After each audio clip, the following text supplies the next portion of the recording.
Soo dhawaada maanta waxaan ka hadlaynaa geed aad iyo aad ugu wanaagsan caafimaadka oo jikadaada yaallo laga yaababa inaadan waxba ku samaysan. Haddaba waxaan ka hadlaynaa geedkan. Kow, waxtarka uu noo leeyahay. Labo, sidee u isticmaalayaa. Saddex, waxaan ka hadlaynaa nafaqada fitamiinada ku jira. Ugu dambeyntiina waxaan ka hadlaynaa geedkan waxyeelada uu leeyahay. Haddaba aan fiidiyowgeena gudagalno. Bismillaah. Allahumma salli calaa sayidina Maxamed. Asxaabta, geedkan aan ka hadlayno waxtarkiisa dadka badankooda wuu yaqaanaa, jiko kastana wuu yaal. Waa geedka loo yaqaano shamarta. Geedkan reer Jabuuti waxaa looga yaqaan kamuuna.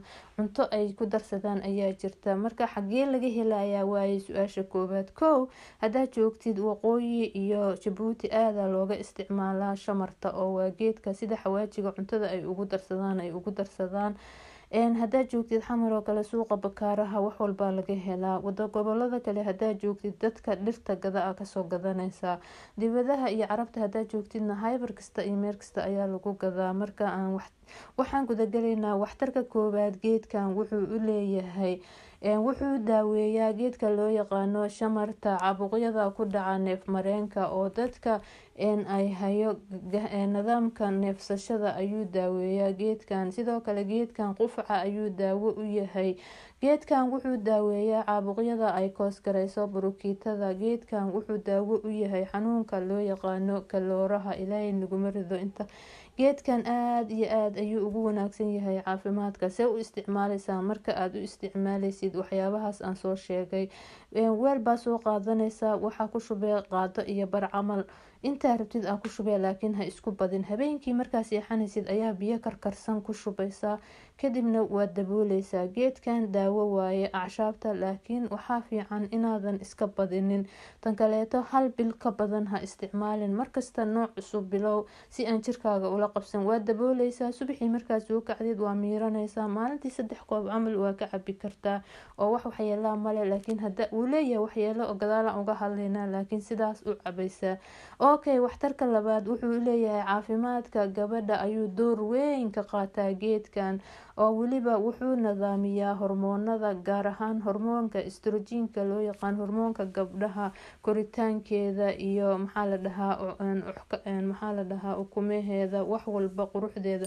Hormoonka ka masuulka, hormoonkaas haduu kacsan yahay dhib uu keenaa, haduu hooseeyo dhib. Waxyaabaha marka nidaamiya hormoonkaas ayuu door ka qaataa geedkan. Marka geedkan aad iyo aad ugu wanaagsan yahay caafimaadka gabdhaha. Sidoo kaleeto dhiiga markuu gabadha ku dhaco, dhiiga sidii dhaqso ayuu uga keenayaa oo dhiiga inuu kasoo baxo ayuu u sahlayaa. Xanuunka qabta oo maqaska loo yaqaan ama xanuunka qabta oo nabarka ana gabadhana wuu u fiican yahay hadday cabto. Sidoo kaleeto geedkan waxyaabaha wuxuu ka mid yahay foosha fududeeya. Sababtu waxaa waaye acshaabta dhan gabadha ha cabin loo dhaho uur kale. Foosha ayada aan waqtigeedii gaarin ayay fool fudayd ku ridaan, sidaa ilmaha ayay khatar geliyaan. Marka waxyaabaha foosha fududeeya ayuu ka mid yahay. See u isticmaalee marka dhiig ku hayo ama arbid hormoonada inuu kuu soco. Waxaa soo qaadanay weel aad dabka saaraysid, qaado waxaa ku shubaysaa shamara. Marka hore shamarta weel kusoo kululeeya, udgooni isku bedelee, kadib biyo karkarsanaa ku shubay ama biyo caadiya. Dabka dhowr daqiiqo soo saare, waa miire, waa cabee. Waxaa ku darsanee malabaa ku darsan kartaa, sokor, laakiin aniga saan aan u isticmaalaa. Waxaan sameeyaa shamar koob baan soo qaataa, shamarta bir kusoo jagagciya in yar, 1 daqiiqo 2 daqiiqo camal udgoonay noqonaysaa. Qaado shamaraa soo qaada, hal maraa qandicinaya yani oo waxa ku shubanay dhalo. Hal qaado yaraa soo qaada, koobaa ku shubaa, dan waxaa sameeyaa biyo karkarsana ku shubaysaa, malab iyo sokor wixii aad haysatid ayaa ku daraysaa. Kadibna waad dabooleysaa 5 daqiiqo daboole, waa iska miire. Sida ugu macaan oo aad cabi kartid waaye, laakiin dabkana dad baa saaro. Haddaad jeceshahay inaad dabka saartid waa saari kartaa. Marka wuu u wanaagsan yahay caafimaadka gabdhaha. Sidoo kale geedkan aad iyo aad ayuu wuxuu ugu wanaagsan yahay hooyada ilmaha nuujinaysa, wuxuu u siyaadiyaa caanaha.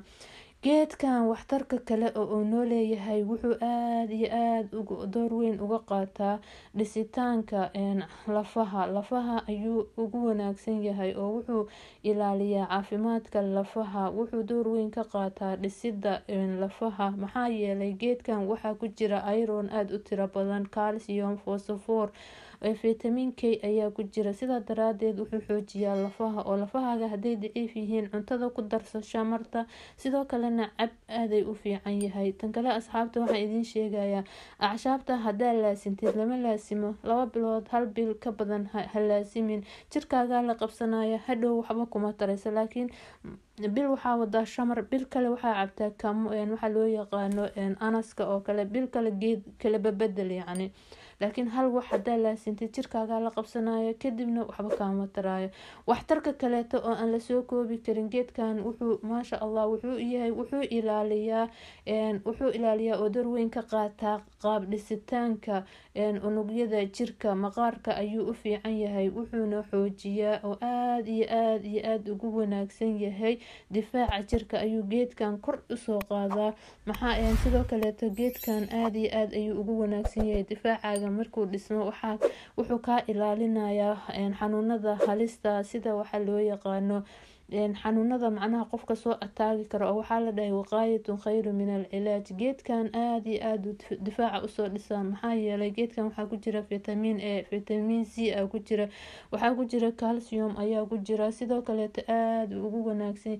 geedkan wuxuu hoos u dhigaa oo yareeyaa xanuunka loo yaqaano kolestaroolka oo dhiiga ku jira, maxaa yeelay geedkan feebaro ayuu ku jira, caafimaadka wadnahana wuu u fiican yahay. geedkan aad iyo aad ayuu wuxuu u leeyahay waxtar aan lasoo koobi karin, ayuu wuxuu u leeyahay hoos ayuu wuxuu u dhigaa dhiiga kacsan, sidoo kaleeto caafimaadka wadnaha ayuu aad ugu wanaagsan yahay, maxaa yeelay wuxuu ballaariyaa xididada dhiiga. sidaa daraadeed geedkan waxaa ku jira potassium iyo wadnaha way isleeyihiin, calcium ayaa ku jira, magnesium ayaa ku jira, sidaa daraadeed geedkan wuxuu u wanaagsan yahay caafimaadka wadnaha, aad iyo aad ayuu ugu wanaagsan yahay. okay, geedkan wuxuu aad iyo aad door weyn uga qaataa caafimaadka nidaamka dheefshiidka, sida maxaa yeelay caloosha haday ku gubanayso, qaasas haday kaaga furan yihiin oo caloosha ay kugu sameynayso waxa loo yaqaan ku dibirsan tahay,